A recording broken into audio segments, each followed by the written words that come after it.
Akkam jirtu barattoota, egaa nagaa kooti, nageenyi koo bakka jirtanitti isin haa qaqqabu. Egaa har'a kan nuti waliin ilaallu jijjiiramoota termootaa fi ibsamoota aljeebraa kan jedhu kan waliin ilaallu ta'a. Egaa barattoota hojii garee kan jedhu kana kanneen armaan gadii ibsuun fakkeenya mataa keetii kenni jira. Egaa isaan kanneen ol deebinee egaa difinishinii yookaan ammoo hiikoo sirriitti hubattanii booda kan waliin ilaallu ta'a. Jijjiiramaa jechuun maal jechuudha? Termii jechuun maal jechuudha? Maxxantuu termii jechuun ibsama aljeebraa jechuun termii wal fakkaatu yookaan ammoo termoota waliin fakkaanne jechuun maal jechuudha? Ibsamoota armaan gadii keessaa kanneen termoota wal fakkaatoo ta'an qaban addaan qoodi jedha. Egaa barattoota mata duree kana barannee yookaan ol deebinee hojjechuu hin dandeenye hin hubanne jechuudha. Kanaafuu ammaaf mata dureewwan jijjiiramaa fi termoota yookaan ammoo ibsamoota aljeebraa jechuun maal jechuu akka ta'an kan waliin ilaallu ta'a. Jijjiiramaa jedha kinu jijjiiramaa. Jijjiiramaan mallattoo yookiin qubee kanneen akka jedha xaa, yaa, zaa, gatii yookaan ammoo gatiiwwan miseensa tuutaa hin beekamne tokko bakka bu'uudha jedha. Jijjiiramaa jechuun maal jechuudha barattoota? Gatii yookaan ammoo gatii hin beekamne, gatii miseensoo hin beekamne yookaan ammoo gatii lakkoofsoo hin beekamne wayii kan bakka bu'ee nu tajaajiludha.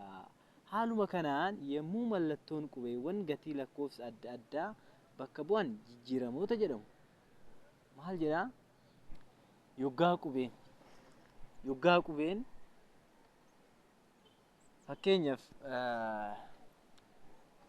yoggaa qubee wayii fakkeenyoon isin kennu qubeen xaa tarii qubee xaazaa siyyaa qofa ta'uu dirqamaa miti. Tarii kaas ta'uu hin danda'a. Kaantun yoggaa lakkoofsa wayii bakka buutu lakkoofsa 5 isaa taatu 6 bakka buutu maal jennaan kaatanaan jijjiiramaa jennaan. Kanaafuu salphaadhumatti jijjiiramaa jechuun mallattoo yookaan qubeewwan kanneen akka xaayaa fi zaa gatiiwwan miseensa tuuta lakkoofsaa hin beekamne tokko bakka bu'anidha. Haaluma kanaan yommuu mallattoon qubeewwan gatii lakkoofsa adda addaan bakka bu'u jijjiiramoota jedhamu jechuudha. Fakkeenyaaf xaan, yaa fi zaan maal inni jijjiiramtoota jechuudha. Sababni isaatis maal seetanii mee fakkeenya isiniif haa kennu. Fakkeenya isinii haa kennu. 2 xaa ida'uu 4 qixxee ta'a 8 yoo jennu jedhe gatii xaasan barbaadaa jedha. Jijjiiramaadha. Amma fakkeenyaaf xaantun jijjiiramaadha. Bakka kanatti lakkoofsa wayii bakka buuteetoo jirti argitanii. Gatii xaa yoggaa soqnee gatii san argan akkasitti gatii san argachuuf nu tajaajilti jechuudha. Tun asitti jecheetu akka jijjiiramaati. Kanaafuu 2 xaan qixxee ta'a 8 hir'isuu 4 jettan. Kanaafuu irra 2ti. Xaan keenya meeqa taatee ammasitti 8 hir'isuu 4 xaan qixxee ta'a 8 hir'isuu 4 irra 2 jechuun meeqa? 4 irra 2ti. Gatiin xaa keenya meeqa? 2 jechuudha. Gatiin kun hin dhugoomsa fi hin dhugoomsu bakka buuste jechuudha. Garuu immoo akkam jetteen nu kennamte yeroo kana 2 xaan qixxee ta'a 2 xaa ida'uu 4 qixxee ta'a 8dha jedhe. Lakkoofsa san hin beeknu garuu ammoo lakkoofsi xaan tun lakkoofsa bakka buuteetu nu tajaajilaa jirti. Kanaafuu gatii xaa arganne asitti meeqa? 2 baay'isuu 2 ida'uu 4 qixxee ta'a 8 ta'amoo hin ta'u jettanii ilaaltan. Kanaafuu kun asitti 4 ida'uu 4 qixxee ta'a 8 qixxee ta'a 8 jechuudha. Egaa barattoota asitti wanti beektan tokko tarii gaafin kun waan difinishinii keessanii wal qabatu miti. Isinumaaf salphaa godhuudhaaf kanaafuu jijjiiramaa jechuun kan iddoo lakkoofsa bakka bu'eetoo nu tajaajilu jechuudha. I hope that you understand me. Xaa, yaa, zaa waan jijjiiramoota jedhamu jechuudha. Akkasumas ammoo lakkoofsi hin jijjiiramne yookiis lakkoofsi jijjiiramaa yookiin baay'ataa lakkoofsaa fi jijjiiramaa yookaan gahee lakkoofsaa fi jijjiiramaa akkasumas baay'ataa jijjiiramaa fi jijjiiramaa qooyyaba ida'uu yookiis hir'isuun wal hin qabanne tarmii jedhama. Egaa kana immoo akkamitti salphaa isinii godha isinitti fakkaate lakkoofsa jijjiiramaas haa ta'u lakkoofsa hin jijjiiramne wayiitis haa ta'u kan ida'uu fi hir'isuu of keessaa hin qabne tarmii jedhama. Fakkeenyaaf 7 tarmiidha, xaan tarmiidha, 5 xaan tarmiidha. 5 jechuun 5 baay'isuu lakkoofsa wayii jechuudha. Baay'isuun rakkoo hin qabu. Asitti ilaala amma waan dogongoroo heddan tokko akkasumatti naa galaa jira. Naa galaa jira wanti dogongoraa jirtan wayii maal seetanii 5 xaan yookaan ammoo 5 irra 4 maal tarmii ta'uu hin danda'a. Garuu ammoo itu 5 ida'uu xaa kanti bii tarmi maal jedhee asitti difinii keessan ida'uu yookaan hir'isuu wal hin qabanne jedha. Ida'uudhaan yookaan ammoo hir'isuudhaan kan wal hin qabanne tarmii ta'uu hin danda'u. Garuu ammoo tarmii kan ta'uu danda'u maal ta'uu danda'a? Lakkoofsa ta'uu danda'a. Lakkoofsa jijjiiramuu hin jijjiiramnes ta'uu danda'a. Lakkoofsa jijjiiramuu fakkeenyaaf 7 xaa ta'uu hin danda'a. 5 xaa ta'uu hin danda'a. 2 sadaffaa ta'uu hin danda'a. Whatever. Garuu ammoo itu maal inni ida'uu fi hir'isuu of keessaa hin qabu. You have to be careful. Xiyyeeffannoo kennuufii qabdan asitti. Kanaafuu tarmii jechuun maal jechuudha? Yoo nan jedhee isin gaafadhe maal naan jettanii na deebistan reeqanii orumaa taa'ii. Tarmii jechuun jijjiiramaa lakkoofsa jijjiiramaas haa ta'u lakkoofsa hin jijjiiramne kan hir'isuu fi ida'uudhaan wal hin qabanne kan bifa kanaan hin barreeffamne. 3 ida'uu yaa kan bifa kanaan hin barreeffamne garuu ammoo 5 xaa ta'uu kan danda'u. X irra 2 ta'uu kan danda'u. Maal inni tarmoota jedhamu jechuudha. Tarmii jechuun maal ta'e? Maal jennee tarmii jechuun amma hubattan jedheen abdii qaba. Jijjiiramaa jechuun kan bakka nuuf bu'uudha. Tarmii jechuun ammoo itu kan mallattoo ida'uu fi hir'isuu wal hin qabanneedha. Nu hubanneeree barattoota. Kan biraa ammoo maal isinitti fakkaate?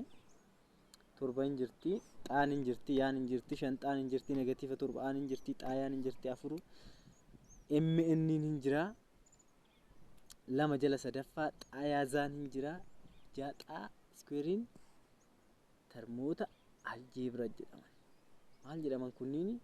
Tarmoota aljeebiraa jedhaman jechuudha. Yookaan ammoo itu tarmoota jedhaman jechuudha. Kanaafuu tarmii jechuun maal jechuudha akka ta'e isin galleeree barattoota. Osoo lissobiin meenaa fi maayii yoo isiniif galee nuuf galee yoo isiniif hin galle immoo itu nuuf hin galle jechuu hin dandeessu. Tarii koomentii jalatti tarii fiizikaalis na argitanii maaf akkas gootaa jechuus dadhabdan koomentii jalatti maaloo yaa obboleessoo jedha. Maaloo yaa mucaan nana yaa maaloo yaa obboleessa keenya jechuu hin dandeessanii. So mee gochatti tana hojjennu gochatti tana lakkoofsa kenname si'a 5 jechuun maal jechuudha? Tarii gochatti tana mee qo'a dura definitionii tanaaf isiniif ibsuuti. Definitionii ta'e wayyaa isiniif ibsuuti gochattiin hojjenna. Ibsamni herreegaa lakkoofsota jijjiiramoota yookaan lakkoofsa fi jijjiiramoota mallattoolee adda addaa qooyyoboota hammattuu fi kanaaf kan kana fakkaataniin wal qabatan of keessaa qabu yookiis of keessaa hin qabne ibsamoota aljeebiraa jedhaman jedha barattoota. Kanaafuu jedha ibsamni aljeebiraa tarmii tokko yookiin tarmii tokko olirraa uumamuu danda'a jechuudha. Fakkeenyaaf jedha maal siniin jedhe asitti ibsama aljeebiraa jechuun lakkoofsota jijjiiramoota yookaan ammoo lakkoofsota jijjiiramoota mallattoolee adda addaan qooyyoboota hammattuu kanneen kana fakkaatan kan of keessaa qaban akkasumas ammoo itu kanneen of keessaa hin qabne ibsama aljeebiraa jedhama jechuudha. Fakkeenyaaf 4 lakkoofsa 5 xaan jijjiirama of keessaa qaba. kun ammoo maal inni ida'uu of keessaa hin qaba. Kan qoyyoboota afran of keessaa qabu rakkoo hin qabu. Qoyyoboota afran isaaniitu jiraachuu hin danda'anii. Kuni hin jiraa. Lama xaan hin jiraa. Negatiiva xaayaan hin jiraa. Xaa hir'isuu xaa iskuweerii hin jiraa. Kunni maal jedhamanii? Ibsamoota aljeebiraa jedhamanii jechuudha. Ibsama aljeebiraa jedhamanii. Ibsama aljeebiraa dhaabbataa jedhama kun ammoo maaliifi? Jijjiirama hin qabu. Barattoota dogongorii asitti jijjiirama hin qabu kun asitti. Paan jijjiirama. Paan maal asii gootiree jechuun dandeessanii? 54 hir'isuu 12 paa jechuun jijjiirama hin qabu asii. Lakkoofsa. Paan gatiin ishii 3.14 jechaatoo deema. Kanaafuu 54 hir'isuu 12 baay'isuu 3.14 ti. Lakkoofsa wayiitti arganna. Kanaafuu jijjiirama wayii keessa hin jiru jechuudha. Garuu ammoo ibsama aljeebiraati. Afuruu kinoomaa asitti ibsama aljeebiraati miti. 5 xaan illee. Kanaafuu kunni lakkoofsi akkanaa kunniin maal jedhamanii? Ibsamoota aljeebiraa jedhaman jechuudha. Tarii na hubachaa jirtan jedheeni abdii qaba. Kanaafuu amma sirriitti na hubachuuf yaalaa isiniin jechuu barbaade. Yoo na hubachaa ta'u illee hin jiraanne ibsama 3A ida'uu shambaa hir'isuu jaacaa keessatti 3A shambaa fi jaacaan maal waliin jenne barattoota? Tarmoota waliin jenne. Tarmoota maaliif jenne? Tarmoota ibsama aljeebiraa kanaati. Kun maal inni walitti? Kun ibsama aljeebiraati. Garuu ammoo 3Aan shanbaan akkasumas negatiiva 6 caan maal inni? Tarmoota jedhamanii. Tarmii jechuun kan ida'uu fi hir'isuu of keessaa hin qabnedha. Kanaafuu 3 qabdii ida'uuf hir'isuu hin qabdu. Shambaan hin qabdi hin qabdu. Negatiiva 6 caan hin qabdi hin qabdu. Garuu ammoo kun tarmii ta'uu hin danda'a hin danda'u. Maaliif hir'isuu fi ida'uu of keessaa qaba? That's why. Barattoota na hubachaa jirtu. Na hubachaa jirtu yoo hubachaa hin jiraanne irra isinii deebi'a. Ibsamni kuni jedha 3A ida'uu shambaa hir'isuu jaacaa cannot be ibsama algebra. Why yoo jettan it have sign of plus and the minus here. Akkasitti try akka gootaniifani. Sababni isaatis maali yoo jettani mallattoo ida'uu fi hir'isuu isa qaba. Sababa kanaaf ibsama yookaan sababa kanaaf tarmii ta'uu hin danda'u. Garuu ammoo ibsama aljeebraa ta'uu hin danda'a.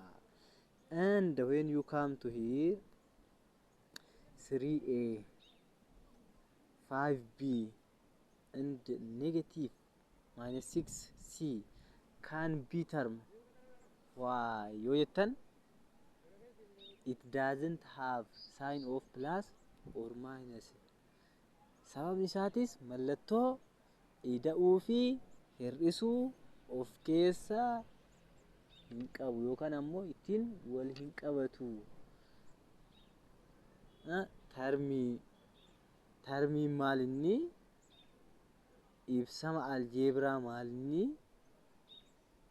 Jijjiiramaa maal inni? Waan jedhu hubattani hin hubanne. Isintu beeka. Kinoo jijjiiramaa jechuun maal jechuudha? Kanuma wanti as keessa jijjiiramaa jechuun maal jechuudha? Jijjiiramaa jechuun maal jechuudha? Tarmii jechuun maal jechuudha? Asitti ammoo ibsama aljeebraa jechuun maal jechuudha? Raafili akkasumatti yaa isiniif guduunfu.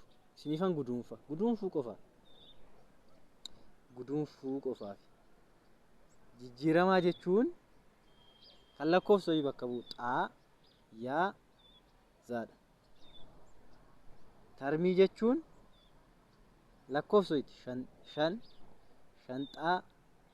4 xaa 3 irra lammaffaa xaa jechuun dandeessa. But ida'uu hir'isuu fi ida'uudha waliin qabatu. ibsama aljeebraa jechuun ammoo afur shanxaa ida'uu sadii tokko ida'uu afur yaa kunniin maalni ibsamoota aljeebraa jedhamanii. Hubattammoo ni hubanne barattoota.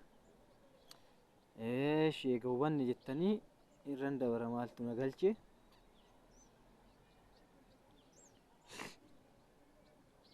Gaafii tana hojjennu gaafii tana hojjennu ree barattoota. Lakkoofsa kenname si'a 5 lakkoofsa kenname si'a 5 baay'isi jechuun shanxaa godhii jechuudha. Lakkoofsi xaa wayiin jira si'a 5 baay'isiidha.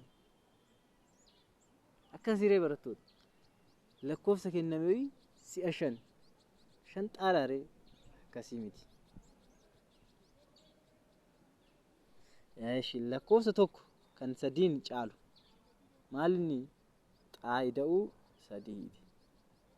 Lakkoofsa tokko irraa 7 hir'isi xaa hir'isuu 7. Ida'ama lakkoofsota hundaa walitti aanan 4. Ida'ama lakkoofsota hundaa walitti aanan 4. x1 plus x2 plus x3 plus x4 jechuudha.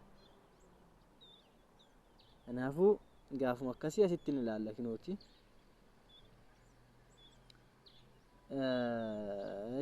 Lakkoofsa ta'e wayii osoo jedhamtanii lakkoofsa ta'e wayii lakkoofsa ta'e wayiiti maal bakka buusna xaa yookaan ammoo yaaz jechuun dandeechanii zaaz jechuun dandeessan. Garuu ammoo lakkoofsa ta'e wayiiti gatii ishiin beeknu miti. Fuggisoo lakkoofsa tokkoo wayiiti. Fuggisoo lakkoofsa tokkooti. Lakkoofsi 0 miti garuu fuggisoo isaati. Kanaafuu lakkoofsi suni tokko irra xaadha. Lakkoofsa kenname irraa 3 kan xiqqaatu xaa hir'isuu 3ti. Dachaa lakkoofsa kenname 5 kan caalu 2 xaa ida'uu 5 jechuu ni dandeenya jechuudha. Akkasumas ammoo iskuweerii lakkoofsa kenname irratti tokko xaa iskuweerii ida'uu tokko gahee yookaan ammoo reeshoo xaa irra yaa yookaan ammoo yaa irra xaati lakkoofsa bifa tokko lammaffaatiin barreeffamuu danda'u jechuudha. It's all about our today's topic. Injirtidha. Konseptii lamaan tokko hin hafti. Kan irratti waadaa isinii gale isiniifan hojjedha. Ammas isiniifan hojjedha. Inni raaffanne waadaa koo hin nyaadhu. Garuu isin immoo itu waadaa keessan nyaachatu jirtanii subscribe godhaa hin goonu. Ishi like godhaa rakkoon qabu hin goonu. Ishi komentu manaaf barreessatu subscribe si godhuu hin barbaannu naan jedhaa hin jennu. I don't know maal akka yaaddannaa galaato hin jiru. Anyway subscribe commenti fi like naaf godhuu keessan hin dagatinaayi godhaatoo jirtanii tarii baay'een keessan immoo godhaa hin jirtanii garuu boorri gootan baay'een isin galateeffadha. Anyways gara barumsa keenya. Baay'ataa lakkoofsaa fi jijjiiramoota keessatti lakkoofsi jijjiiramoota dura dhufu maxxantuu termichaa jedhama. Jijjiiramaa jechuun maal jechuu akka ta'e waliin baranne barattoota. Xaadha yookaan yaadha yookaan gatii lakkoofsa wayii kan bakka bu'udha. Kanaafuu jijjiiramaa saniin dura kan dhufu maal jennaa maxxantuu jennaa. Kinoo asumatti yaasinii ajjeesu. Shanxaadha. Kinoo 5 maalinni maxxantuu xaati. Xaanoo maalin jijjiiramaadha. 10 bahaa jennu. Kun maalinni jijjiiramaadha. Gatii isaa hin beeknu jijjiiramaadha. Kun asitti maalinni bahaa dura dhufte kanaafuu maxxantuudha. Maxxantuu jijjiiramaati. 10 tun maxxantuudha jechuudha. Kanaafuu maal nuun jedha reekinu asitti jijjiiramoota dura dhufu maxxantuu termichaa jedhama. Maxxantuun lakkoofsa ibsama aljeebraa hirmaataa lakkoofsa ibsichaati jechuudha. Kanaafuu kun asittis yoo example ilaaltan shanxaa negatiiva 7a xaayaa 4 maanaa 2 jala sadaffaa xaayaazaa 6 iskuweerii keessatti lakkoofsonni 5 negatiiva 7 1 4 2 jala sadaffaa fi 6 duraa duuban maxxantoota tarmootaa kennamaniiti jedha. Akkasumas ammoo tarmoota shanxaa hir'isuu 5A xaayaa 6 maanaa keessatti 3 xaa fi 3 xaan akkasumas neegatiiva 5 fi A fi neegatiiva 5A akkasumas xaayaa fi xaayaan xaa qoodduu yaa fi xaayaan akkasumas 6 maa fi naa 6 maa 6 naa akkasumas ammoo maanaa fi 6 maanaa duraa duuban hirmaattota tarmoota kennamaniiti jedha. Hirmaattota waliigalli isaanii jechuudha. Tokko tokkoon adda baastanii yoo tokko tokkoon addaan xiqqoo ishii goostanii too ilaaltan keenyas keessatti sadis xaanis neegatiiva 5 aanis xaayaanis 6 maanaa hundi isaaniitu maal jedhamanii hirmaattota tarmootaa jedhamanii jechuudha. Hirmaattota tarmootaa jedhamanii jechuudha. Tarmoota wal fakkaatoo kan jedhaman kanneen jijjiiramoota akaakuu tokko qabanidha. Ekspoonentii isaanii wal qixa ta'edha yoo ta'u dhabee tarmoota wal hin fakkaanne jedhamanii jechuudha. Tarmoota wal fakkaataa fi tarmoota wal hin fakkaanne isa jedhu kana har'a waliin ilaallee toomee hin guduunfina. Tarmoota wal fakkaataa jechuun kan jijjiirama wal fakkaataa qaban. Maal jijjiiramaan isaanii wal fakkaatan 2 xaa fi 5 xaan tarmoota wal fakkaatudha. Sababni isaatis xaaxaadha. Isaan lachuu biraa kan jettu kun hin argituuti. Xaa iskuweerii fi 7 xaa iskuweeriin jijjiiramaan as jirtu lamaan wal fakkaate. Xaa iskuweeridha. Kanaafuu kunniin maal jedhamanii tarmoota wal fakkaataa jedhaman. 3 xaa iskuweerii yaa iskuweerii fi 82 xaa iskuweerii yaa iskuweeriin maalinni tarmoota wal fakkaatoo jedhaman. 8 fi 17 tarmii wal fakkaatoodha. Jijjiiramaan isaan itti aanee jiru hin jiru. Garuu kanaafuu isaan sun maanni wal fakkaatan. Jijjiiramaan asitti hoomuu hin jiru yeroodha. As hin jiru. Kanaafuu jijjiiramaan isaan jidduu jiru wal fakkaatadha. Kanaafuu maal jennaan irra isaan akkanaa kanaan barattoota. Tarmoota wal fakkaatoo jedhaman. Tarmoota waliin fakkaanne jechuun ammoo tarmoota jijjiiramtoonni isaanii waliin fakkaanne jijjiiramaan 12 fi 3 waa tokko miti. So we can say that maal jechuu dandeenya tarmoota waliin fakkaanne yookaan ammoo vaayirabiliin isaanii kan waliin fakkaanne jechuudha. At the same time x fi y waliin fakkaata. 3 xaa fi 3 yaan jijjiiramaan isaanii garagara. Kanaan illee maal jennaa tarmoota waliin fakkaanne jennaa.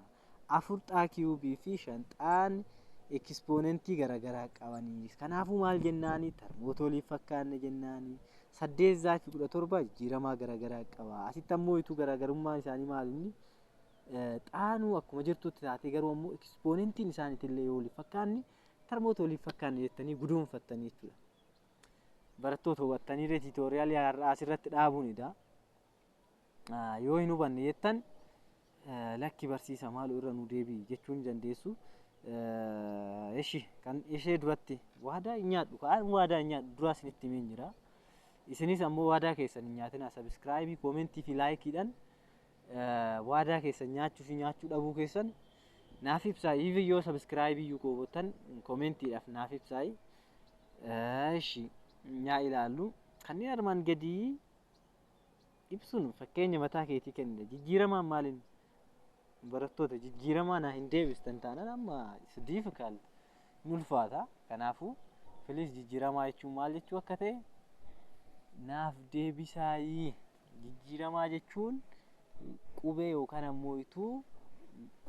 ammoo mallattoo lakkoofsa tokko ba'u. Isaanis xaa ta'uu hin danda'a, laa ta'uu hin danda'a, yaa ta'uu hin danda'a, zaa ta'uu hin danda'a, kaa ta'uu hin danda'a.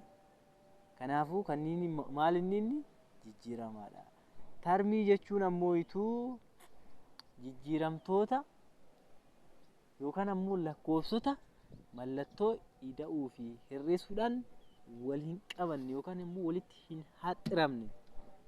5 xaa ida'uu 4 tarmii ta'uu hin danda'u. Akkasumas ammoo 5 xaan tarmiidha. 4 xaan tarmiidha. 5 irra lammaffaan tarmiidha. Kanaafuu maalni kun tarmoota jechuudha. Maxxantuu tarmii hoo tarii hundaa ilaalle akka sirriitti isinii galuuf ani irra deebi'ee isinitti himaa jiru malee yaaduma irra deebi'eetu isin barsiisuu barbaadetti miti. Garuu ammoo itu moor yoggaa gara fuulduraa deemtanii gara duubaa deebitanii gaafii hojjettan moor kiliir isin taatu deema. Sababa saniif afaan irra deebi'ee jechuudha duubatti. Maxxantuu jechuun ammoo itu kan jijjiiramaa dura dhuftu. Shanxaa shan maal inni maxxantuu, afur xaa afur maal inni maxxantuu, afur xaa irra arfaffaa shanaffaa xaan maal inni afur jala shanaffaan maxxantuudha jechuudha. Kanaafuu maxxantuun kan jijjiiramaa durseetu dhufu maxxantuu jennaan yookaan ammoo koofishantii jennaan jechuudha. Barattoota na hubattanii na hubattan hubatta sadeen tana. Ibsama aljeebraa jechuun ammoo ibsama mallattoolee qoyyabootiin walitti hidhame jechuu hin dandeessanii. Afur xaa ida'uu torba ibsama aljeebiraatti tarmiin tan ta'u garuu kanaan ibsama aljeebraa jechuu hin dandeenya jechuudha. Bifa kanaan akkasitti ilaaluu ni dandeessu jechuudha. Tarmoota wal fakkaatu, tarmoota waliin fakkaanne yoggaa jijjiiramaan isaanii tokko ta'e tarmoota wal fakkaatu jedhamanii yoggaa jijjiiramaan isaanii immoo waliin fakkaanne tarmoota waliin fakkaanne jedhamanii ibsamoota armaan gadii keessa kanneen tarmoota wal fakkaatoo qaban adda baasi jedha. Kanaafuu fakkeenyaaf sadii xaan mee adda isinii baasu iyyuu sadii xaa fi 20 xaan tarmoota wal fakkaatudha. Asitti ammoo itu 14 xaa fi maa isinii barreessu nan barreessa ishi haa ta'u sadii xaa 20 xaa xaatana ammas xaatana haa ta'u al laman barreesse garuu al lama hin barraa'u rakkoo hin qabu garuu haa ta'u mee kuni maal inni tan dhiisuu hin dandeessan dhiisa iyyuutti. Kanaafuu kun tarmoota wal fakkaatoo jedhamanii itti aansuudhaan 14 xaa iskuweerii asittis tarii nan irraanfadhe amsoorii isaan lamaan kunuyyuu ta'uu hin danda'u jechuudha. Negatiiva 6 xaa negatiiva 24 xaan illee ta'uu hin danda'a no matter. Eeshi 14 xaa iskuweerii akkasumas ammoo itu what another is left minus 2 x square ta'uu hin danda'a. Kanaafuu kunniin tarmoota wal fakkaatoo jennaan jechuudha. Itti aansuudhaan ammallee mee maal ta'e sadi'aa fi ja'aan tarmoota wal fakkaatoo jedhaman. Barattoota jijjiiramaa jechuun maal jechuudha? Tarmii jechuun maal jechuudha? Maxxantuu jechuun maal jechuudha? Ibsama aljeebraa jechuun maal jechuudha? Tarmoota wal fakkaatoo yookaan waliin fakkaanne jechuun maal jechuudha? Akka ta'an barumsa irraa keessatti barannee jirra. Akkasumas ammoo hubattanii jedheen afaan guuttadheetoo dubbadhaa. Yoo hubachuu baattan please komentii jalatti naaf barreessaa. Irra deebi'ee kan isin barsiisu ta'a. Yeroo itti aanu waa'ee maaliit waliin ilaalla? Mee haa ilaallu kaa deemnee waa'ee maalii akka waliin ilaallu? Ibsamoota aljeebraa salphisuu. Ibsamoota aljeebraa ilaalletoo turre, tarmoota ilaalletoo turre. Garuu ammoo ibsamoota san maal goona?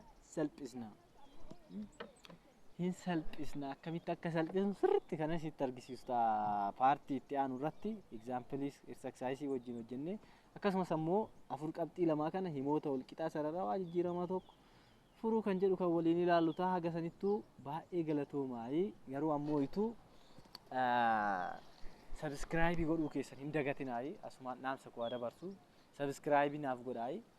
Commentii fi like akkasumas ammoo hiriyoota keessaniifis share godhaa. Uumaa waan isin miineefu akkasumas ammoo jajjabaadhaa dubbisaan isin jechuu barbaada. Sababni isaatillee herreegni harkaan tuttuquu barbaada. Harkaan tuttuquu qabdan herreega gizee maraayii harkaan tuttuqaa harkaan dubbisaa akkasumas ammoo viidiyoodhaa ilaalaa irra deebitanii gaafiiwwan garaagaraa hojjechuu qabdanii. Tarii isin barattoota kutaa torbaffaatii bara dhuftu ministirii fudhachuuf deemaa turtanii.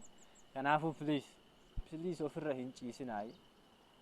Haala danda'amaa ta'een dubbisuu yaalaa jechuudha. Barsiisaa keessanis tarii immoo itu obboleeyyan keessan hangafoota kutaa 9 irra jiran sirriitti gaafachuudhaan sirriitti herreega amma sa'aatii kanarraa yookaan ammoo itu steejii sadarkaa kanarratti sirriitti qaaccessuuf yaalaa isiniin jedha. Galatoomaa baay'een isin jaaladha. Nagaan naaf tura.